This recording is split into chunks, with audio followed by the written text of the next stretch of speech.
ആലപ്പുഴ മാവേലിക്കരയിൽ നിർമ്മാണത്തിനിടെ പാലം തകർന്ന് തൊഴിലാളികൾ മരിച്ച സംഭവത്തിൽ സുരക്ഷാ വീഴ്ചയെന്ന് PWD വിജിലൻസ് കണ്ടെത്തൽ. മരാമത്ത് വിഭാഗം ഡെപ്യൂട്ടി ചീഫ് എഞ്ചിനീയറുടെ പരിശോധനയിലാണ് ഈ വീഴ്ച കണ്ടെത്തിയത്. വിജിലൻസ് റിപ്പോർട്ട് നാളെ പൊതുമരാമത്ത് വകുപ്പ് മന്ത്രി മുഹമ്മദ് റിയാസിന് സമർപ്പിക്കും.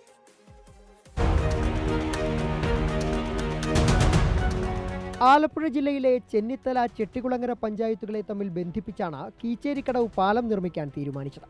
പാലത്തിന്റെ അലൈൻമെന്റ് മുതൽ തുടങ്ങി തർക്കങ്ങൾ. പാലത്തിന്റെ അലൈൻമെന്റുമായിട്ട് ബന്ധപ്പെട്ട് അത് ഇവിടുത്തെ നാട്ടുകാർ ചൂണ്ടിക്കാണിക്കുകയും ഇവിടെ ഒരു സംയുക്ത യോഗം വിളിക്കുകയും മന്ത്രിയെ സജി ചെറിയാൻ സാറിനെ അറിയിപ്പിക്കുകയും നിവേദനം നൽകുകയൊക്കെ തന്നെ ഉണ്ടായിരുന്നു. അടിക്കടി നടക്കുന്ന എല്ലാ പാലം പണിയുമായിട്ട് നടക്കുന്ന എല്ലാ പ്രവർത്തനങ്ങളിലും ഉണ്ടാകുന്ന അപാകതകൾ ഇവിടുത്തെ ജനങ്ങൾ ചൂണ്ടിക്കാണിച്ചുകൊണ്ട് തന്നെയാണ് മുന്നോട്ട് പോയിക്കൊണ്ടിരുന്നത്.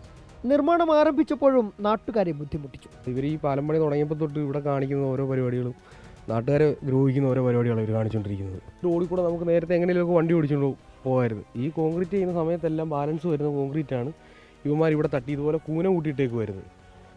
നിർമ്മാണത്തിന്റെ അവസാന ഘട്ടത്തിലേക്ക് എത്തിയപ്പോഴായിരുന്നു ആ ദുരന്തം.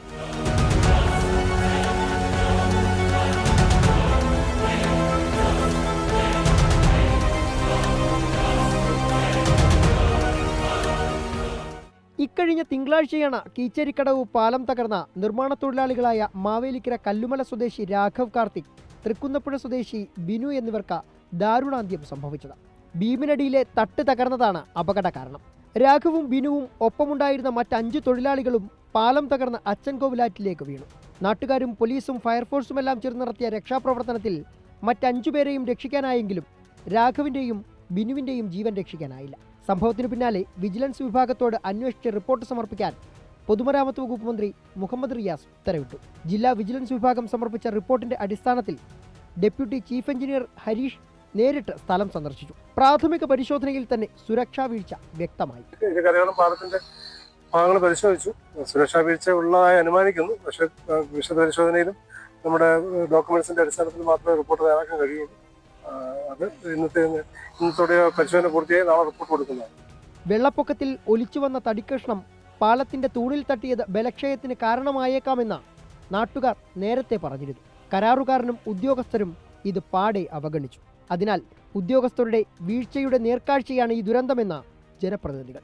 നമുക്കിവിടെ സൂപ്പർവൈസേഴ്സാണുള്ളത്. സൂപ്പർവൈസേഴ്സിനെയാണ് നമ്മൾ അറിയിപ്പിക്കുന്നത്. പിന്നെ അതുപോലെ തന്നെ സൂപ്പർവൈസേഴ്സിനെ കൊണ്ട് നമ്മൾ വിളിപ്പിക്കുകയും എയോട് നമ്മൾ കാര്യങ്ങൾ അവതരിപ്പിച്ചിട്ടുണ്ട് നേരത്തെ തന്നെ. എന്നാൽ ഇതൊന്നും മുഖവിലേക്ക് എടുക്കാതെ ഏകപക്ഷീയമായ ഒരു തീരുമാനത്തോടു കൂടിയായിരുന്നു പോയിക്കൊണ്ടിരിക്കുന്നത്. മരിച്ച തൊഴിലാളികൾക്ക് അടിയന്തര ധനസഹായം പോലും സർക്കാർ പ്രഖ്യാപിച്ചിട്ടില്ല. ആരുടെയൊക്കെ അശ്രദ്ധയും കെടുകാര്യസ്ഥതയുമാണെങ്കിലും ഇവിടെ ഇല്ലാതായത് 2 കുടുംബങ്ങളുടെ ആശ്രയവും പ്രതീക്ഷയുമാണ്. നഷ്ടപ്പെട്ടതിന് ഒന്നും പകരമാവില്ലെങ്കിലും ഈ കുടുംബങ്ങളുടെ ആശ്രിതർക്ക് സർക്കാർ ആശ്രയമൊരുക്കണം. ക്യാമറമാൻ രാജ്കിരണിനൊപ്പം സുജിത് സുരേന്ദ്രൻ, 24. പൊതുജനം കഴുതയല്ല സാർ.